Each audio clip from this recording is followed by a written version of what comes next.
With the upcoming release of Tears of the Kingdom, I'm wanting to look at everything Zelda, and to start this out, I want to check out the Picori / Minish of the Minish Cap. But first, a quick explanation why we should learn about the Minish. As Minish Cap is the second game in the Zelda timeline, it has a large historical importance for Hyrule and even more importance for the future of Breath of the Wild and Tears of the Kingdom if the Ouroboros looping theory is correct. And with the fact that the developers had an early attempt to include the Minish, I believe the Minish Cap are going to be a very important race to discuss. Deep in the Minish woods, you can find a small culture of worn down shoes and barrels. In these live the Minish, or as they're known to the Hylians, the Picori. This confusion likely stems from the misunderstanding of the Picori language. As King Daltus says, the Minish can only be seen by children. The myth of the ancient Minish explains that after an era of peace, which is likely directly after Skyward Sword's founding of Hyrule, there was a sudden attack of evil creatures.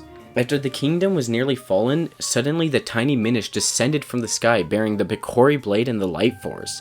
With this help, the affectionately named Hero of Man repelled the monsters and bound them in a chest with a Picori blade, and sealed the life force in Zelda, which is the apparent cause of her power. But I'll get to that certain detail later. During the Minish Cap, we stumble across Eslo in the Minish Woods, a Minish who was turned into an amalgamation of a cap and a bird. This curse was put on him by the sorcerer and underling of Eslo, Vaati, after stealing the magical cap Eslo crafted to give to the humans. Vaati is one of the primary antagonists of the Zelda series. Once a Minish, turned into a floating eye creature of hatred after absorbing a portion of the light force from Zelda. Vaati is only seen in the Minish sorcerer form in Minish Cap and can only be seen as the wretched eye form in other games. Throughout the Minish Cap, we have to find the four elements: earth, fire, water, and wind. The first three have very close ties with the Minish, while the wind element has a bond with the wind tribe from the skies, which could possibly be the ancestors of the Oka in Twilight Princess, or even the Gerudo due to the red hair which could have descended from Groose. With all elements found, you can forge the Picori blade into the Force Sword, and eventually, in quotes, defeat Vaati. The theories surrounding the Minish and its artifacts are very interesting, but none truly have answers right now. Where might the Force Sword be now that we're at the end of the timelines? We've only really seen it appear in one timeline, in the 2 games prior to Ocarina of Time's time split, and one more in the Child timeline right after Twilight Princess. Outside of that, there's hardly even a reference to it. Is the Force Sword blessed by the goddesses the same way as the Master Sword? Or is it just rather a product of their creations? There's another rather troublesome point of the Light Force. It's said to be bound in Zelda and her descendants. It says this in the game. The tiny Picori appeared from the sky, bringing the Hero of Men a sword and the golden light.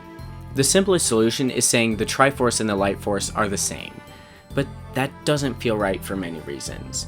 For one, the Triforce is clearly described to have been a gift from the goddesses after they crafted Hyrule, while the Light Force was gifted by the Minish. Another aspect is that, according to Hyrule Historia, the Light Force is a source of energy that originates in all living things.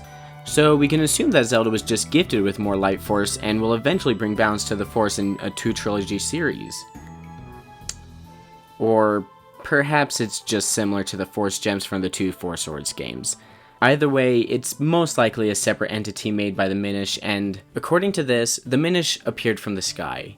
The sky has always been considered to be the location of the gods. The Oka, for example, live in a city on the clouds and are considered to be closest to the gods, even more than the Hylians. And the 3 dragons in Breath of the Wild, they could be mortal forms of the 3 goddesses, and they come from the skies every night and return every morning. With all this, could the Minish also be a race born of the gods, bearing the Light Force? Now, at the very end of the timeline, I have to ask again, where are the Minish?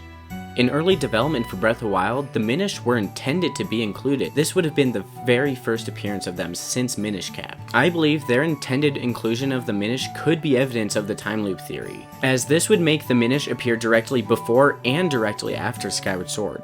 And although it never happened, it's still rather strange that of all the games in this series, we were only ever going to see them at the very beginning and the very end. And that's why this game and the Minish are one of the most important aspects for Breath of the Wild and Tears of the Kingdom. And why starting Tuesday at 3:30 p.m. Pacific Standard Time or 6:30 Eastern, I will be on Twitch starting out streaming every Zelda game in timeline order, starting with the Minish Cap and ending with Skyward Sword.